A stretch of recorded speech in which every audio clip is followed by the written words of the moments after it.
Hi, I'm Grace. First of all, I'd like to thank Rinpoche for the 6-hour teaching.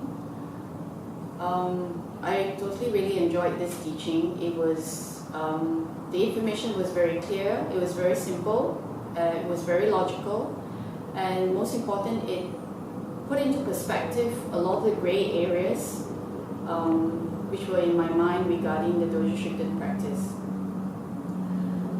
Now, when I was given the practice a few years ago, I was very excited.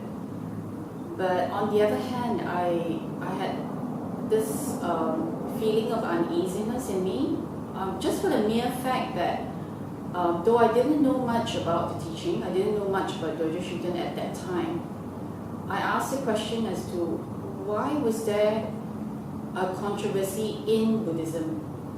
I thought Buddha's teaching was to make us to be kinder people, to ask us to practice patience, practice compassion, loving kindness, and all these good things. But instead, I found out that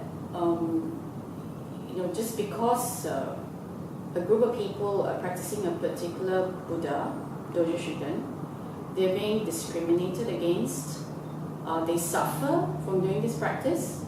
This is so unlike Buddhist teachings. As I got to learn more about Dojo Shukden teachings and Vajrayana teachings, I began to realize that actually the teachings pretty much reflect in this Buddha Dojo Shukden. In Vajrayana, we are taught to emphasize on a few things, which is learning the Lamrim, doing our mind transformation practice, Lojong. We're to learn the three principal paths of renunciation, bodhicitta, realizing emptiness. At some point, we even supposed to learn to exchange self with others, and one of the most basic things was to treat all sentient beings as your mothers. These are the core Vajrayana Buddhist teachings.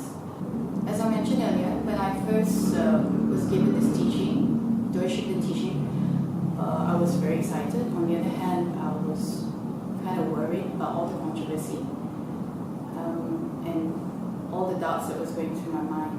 But after actually diligently doing the practice, learning about Dojo Shukden and learning about all the related teachings on how you actually apply Lamrim, you apply mind transformation, you apply all these teachings on bodhicitta into the Dojo Shukden teaching.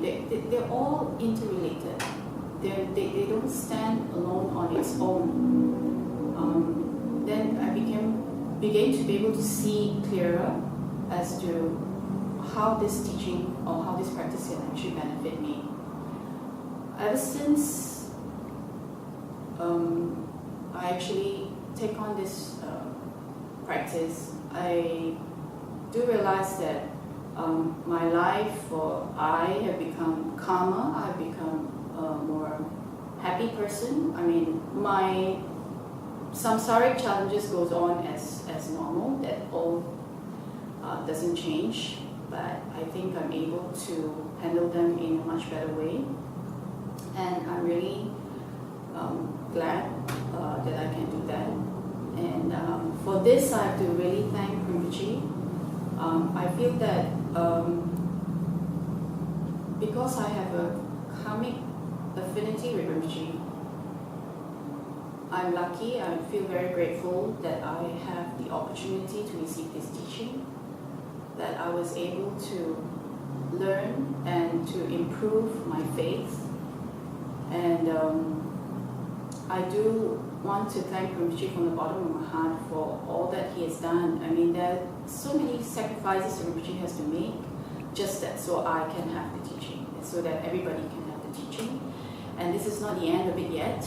There's a lot more to come, and I do wish Rinpoche will stay very healthy, will always have long life, to continue to teach us, to guide us.